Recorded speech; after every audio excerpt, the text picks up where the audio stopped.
கிறிஸ்துவுக்குள் பிரியமான சகோதர சகோதரிகளே, உங்கள் யாவரையும் ஆண்டவராகிய இயேசு கிறிஸ்துவின் இனிய நாமத்திலே வாழ்த்துக்களை தெரிவித்துக் கொள்கின்றேன். இந்த நாளிலும் உங்களோடு கூட கர்த்தருடைய வார்த்தையை பகிர்ந்து கொள்ளும்படியான ஒரு வாய்ப்பை கர்த்தர் கொடுத்ததற்காக நன்றி படைக்கிறேன்.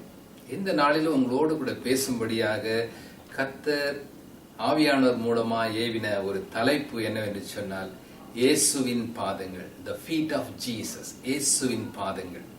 கர்த்தருக்கு பிரியமானவர்களே, நமக்கு ஆபத்துகள், கஷ்டங்கள், பிரச்சனைகள் வரும்போது யாரை போய் தேடலாம் அல்லது யார் பாதத்திலாவது கெஞ்சி மன்றாடி இந்த உதவியை பெற்றுக்கொள்ளலாம் என்று சொல்லி நாம் அங்கலாய்க்கிறோம்.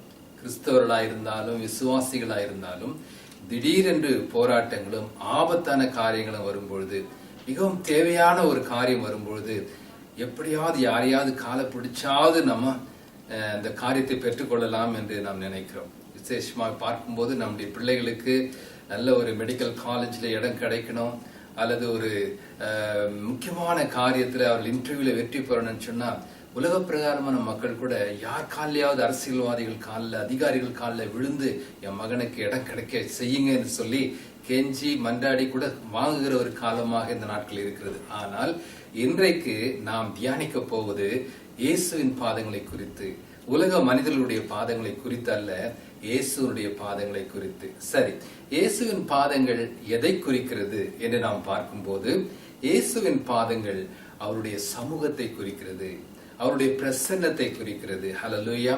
It points the presence of God. It points the presence of God or with the Lord in the meditating time, in the time of meditation, in the time of prayer, in the time of worship, in the time of going to the church. ஆகவே கர்த்தருடைய சமூகம், கர்த்தருடைய தனிமையான ஒரு அனுபவம், அவரோடு கூட இருக்கிற அனுபவம் தான் கர்த்தருடைய பாதங்களை குறிக்கிறது அல்லது கர்த்தருடைய பாதங்கள் இவைகளை குறிக்கிறது என்று சொல்ல முடியும். ஆம், எனக்கு பிரியமானவர்களே, கர்த்தருடைய பாதம்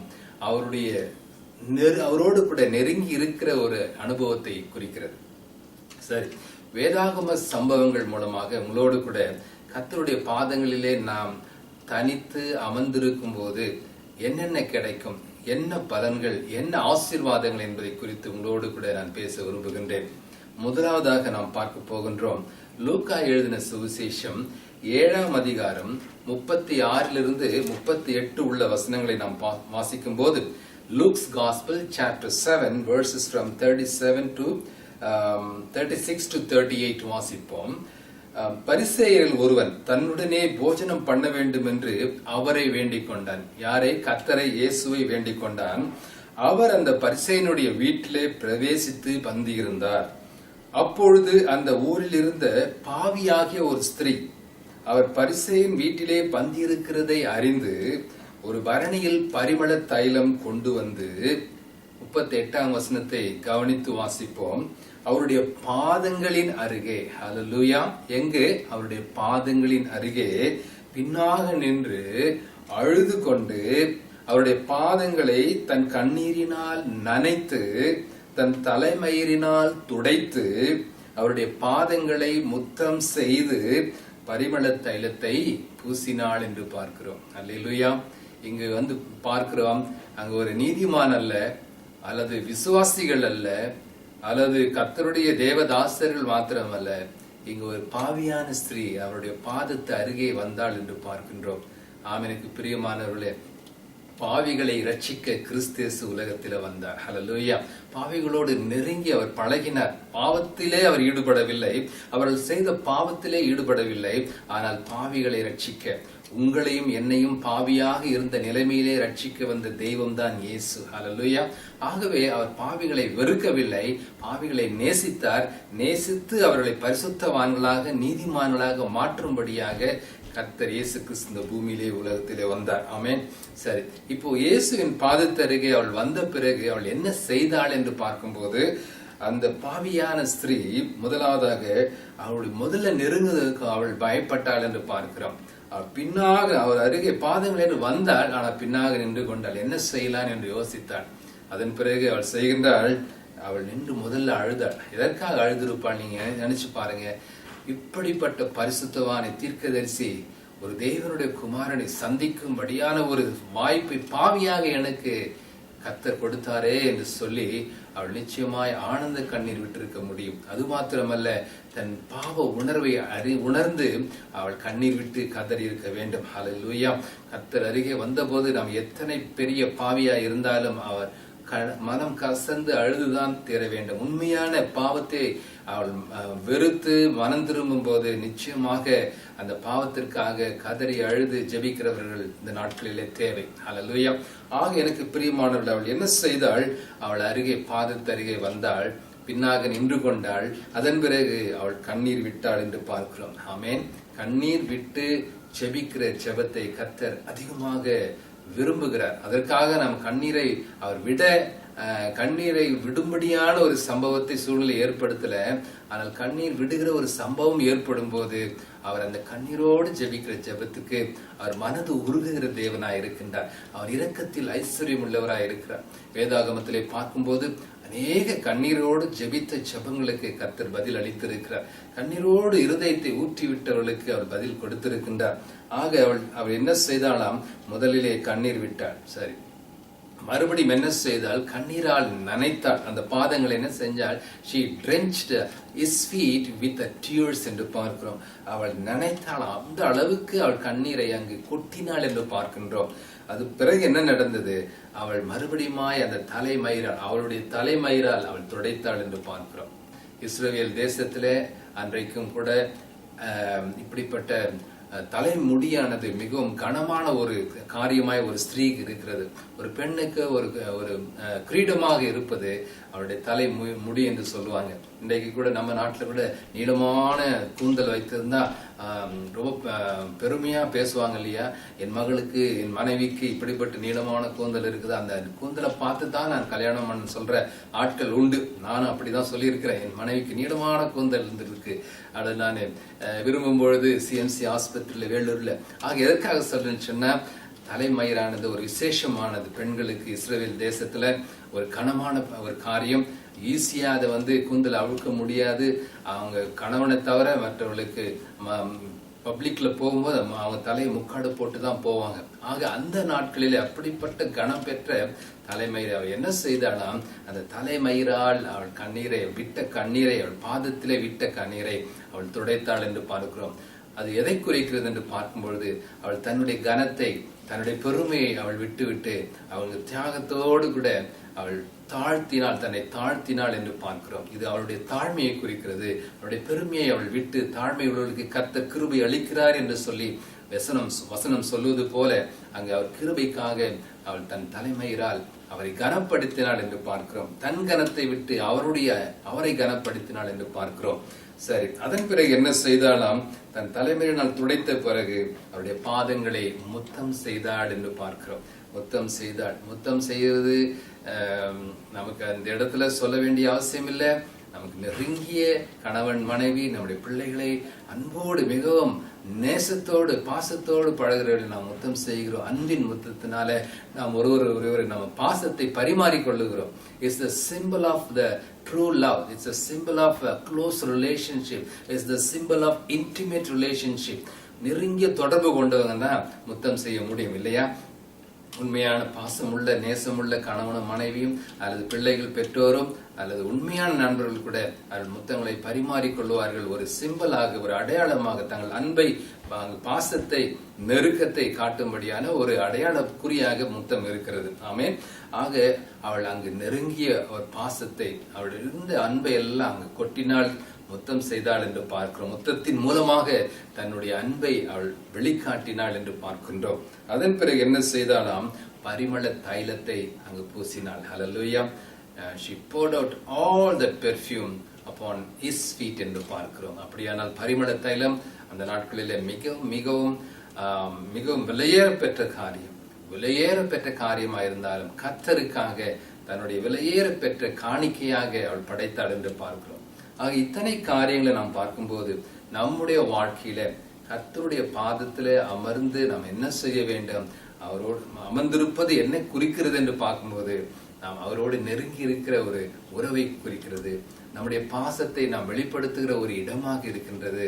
நாம் அவரை நெருங்கி அவரை அரவணைக்கிற, அவர் நம்மை அரவணைக்கிற ஒரு நேரமாக இருக்கிறது. ஆகவே கர்த்தருடைய பிள்ளைகளே, கர்த்தருடைய பாதத்துல காலையிலே அமர்ந்திருப்பதை போல வேறு எந்த ஒரு அருமையான இனிமையான அனுபவம் உலகத்திலே இல்லவே இல்லைங்க. இன்றைக்கான காலையில் நாம் என்ன செய்யறோம்? முதலாவதாக கர்த்தருடைய பாதத்தை விட்டு நம்ம வேறு காரியங்களை நாம் பார்க்க ஓடுகிறோம்.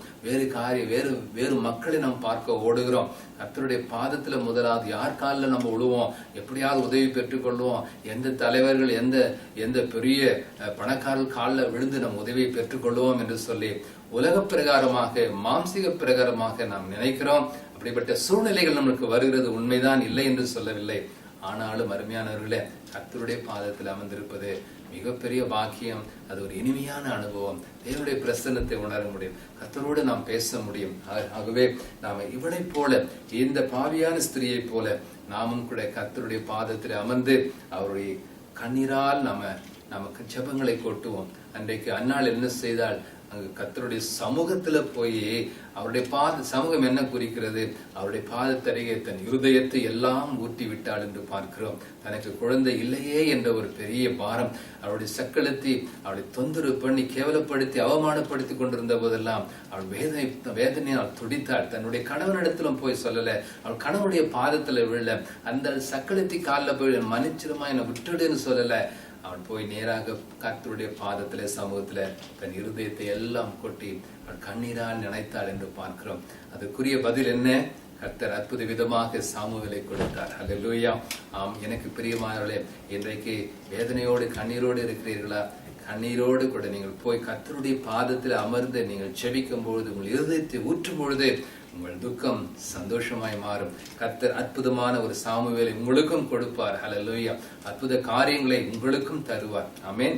இரண்டாவதாக நாம் பார்க்க போகிறோம், இயேசுவின் பாதங்கள் அருகே நாம் உட்காரும் போது என்ன நடக்கும் என்று சொல்லி மத்தேயு சுவிசேஷம் 15ஆம் அதிகாரம் 29-30 வசனம், Matthews gospel chapter 15, 29 and 30th verses நாம் பார்க்கின்றோம். இப்படியாக நாம் பார்க்கிறோம். இயேசு அவ்விடம் விட்டு புறப்பட்டு கலிலேய கடல் அருகே வந்து ஒரு மலையின் மேல் ஏறி அங்கே உட்கார்ந்தார்.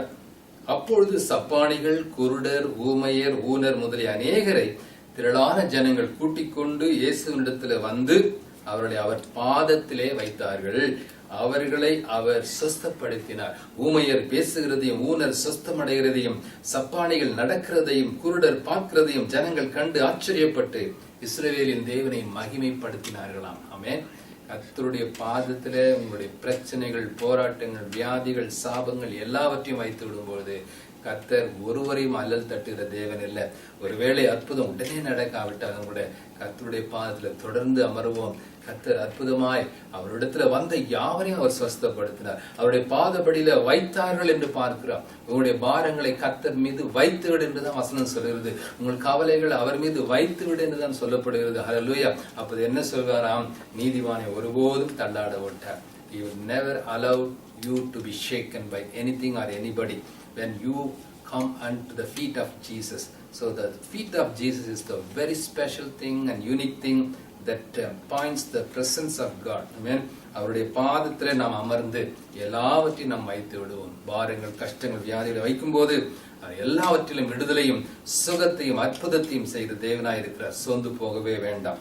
மூன்றாவதாக நாம் பார்க்க போறோம், லூக்கா எழுதின சுவிசேஷம் 10ஆம் அதிகாரம் 38 42 வசனங்களை வாசிக்க போகிறோம். லூக்கா 10ஆம் அதிகாரம் நமக்கு மிகவும் பரிச்சயமான தெரிந்த ஒரு பேசேஜ் பகுதி தான். Luke's gospel chapter 10 verses from 38 to 42 நமக்கு நன்காக தெரியும். அவர் பிரயாணமாய் போகையில் ஒரு கிராமத்திலே பிரவேசித்தார். அங்கே மார்த்தாள் என்னும் பேர் கொண்ட ஒரு ஸ்திரீ அவரை தன் வீட்டிலே ஏற்றுக்கொண்டாள். யார் ஏற்றுக்கொண்டது? மார்த்தாள் என்கிற ஸ்திரீ. அவளுக்கு மரியாள் என்னப்பட்ட ஒரு சகோதரி இருந்தார். அவள் இயேசுவின் பாதத்து அருகே உட்கார்ந்து அவருடைய வசனத்தை கேட்டுக்கொண்டிருந்தாள். மார்த்தாளோ பற்பல வேலைகளை செய்வதில் மிகவும் வருத்தம் அடைந்து அவரிடத்துல வந்து, ஆண்டவரே, நான் தனியே வேலை செய்யும்படி என் சகோதரி என்னை விட்டு வந்திருக்கிறதை குறித்து உமக்கு கவலை இல்லையா? எனக்கு உதவி செய்யும்படி அவளுக்கு சொல்லும் என்றாள். இயேசு அவளுக்கு பிரதியுத்தரமாக, மார்த்தாளே, மார்த்தாளே, நீ அநேக காரியங்களை குறித்து கவலைப்பட்டு கலங்குகிறாய். தேவையானது ஒன்றே, மரியாள் தன்னை விட்டு எடுபடாத நல்ல பங்கை தெரிந்து கொண்டாள் என்றார். அல்லேலூயா.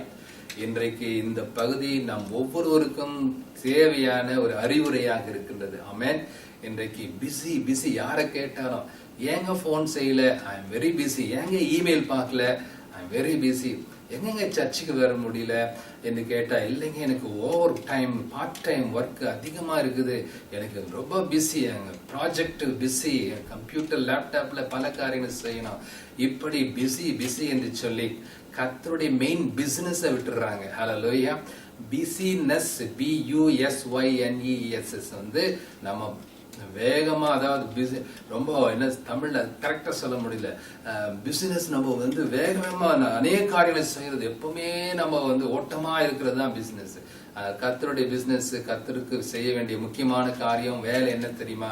அவருடைய பாதத்தை அருகே உட்காருகிற ஒரு காரியம். அவருடைய சமூகத்துல நீங்க வேலைக்கு போனாலும் சரி, ஸ்கூலுக்கு பிள்ளைகளை அனுப்பினாலும் சரி, ஊழியத்துக்கு போனாலும் சரி, கர்த்தருடைய பாதத்திலே அதிகாலையிலே நீங்க எந்த நேரத்துல எழுந்தாலும், இந்த காலத்துல எல்லாம் 4 மணி 3 மணி எல்லாம் எழுந்துக்க முடியாத ஒரு சூழ்நிலை இருக்கலாம். எல்லாரும் லேட்டா படுக்கிறோம், பிசினஸ் இருக்கு, ஊழியங்கள் கூட பெருகி இருக்குது. ஆனாலும் எந்த நிமிடத்தில் நீங்கள் காலையிலே முதல் நாளிலே முதல் பகுதியிலே எழுந்தாலும் கர்த்தருடைய பாதத்திலே அமர்ந்து அவருடைய வசனத்தை கேளுங்கள், அவருடைய வசனத்தை தியானியுங்கள். இங்க மரியாள் அவருடைய பாதத்தருகே உட்கார்ந்து அவருடைய வசனத்தை கேட்டுக்கொண்டிருந்தாள். ஹல்லேலூயா. கர்த்தருடைய வார்த்தையை நாம் எப்பொழுது ஒழுங்காக கேட்க முடியும்? கர்த்தருடைய பாதத்துல அமர்ந்து அவருடைய வேளையில அந்த சமூகத்துல ஒரு அரை மணி நேரம், ஒரு 3/4 மணி நேரம், 1 மணி நேரம் நீங்க அமர்ந்து பாருங்க, எவ்வளவு சமாதானம், எவ்வளவு ஆறுதல் உங்களுக்கு கிடைக்கும் தெரியுமா? அந்த வசனத்தை கேட்கும்போது, படிக்கும்போது, வேத வசனத்தை வாசிக்கும் பொழுது அதுவே எனக்கு ஆறுதல். சங்கீதக்காரன் தாவீது அடிக்கடி சொல்லுகிற காரியம், 119ஆம் சங்கீதம் முழுவதும் வேத வசனத்தை குறித்து தான் சொல்லப்படுகிறது.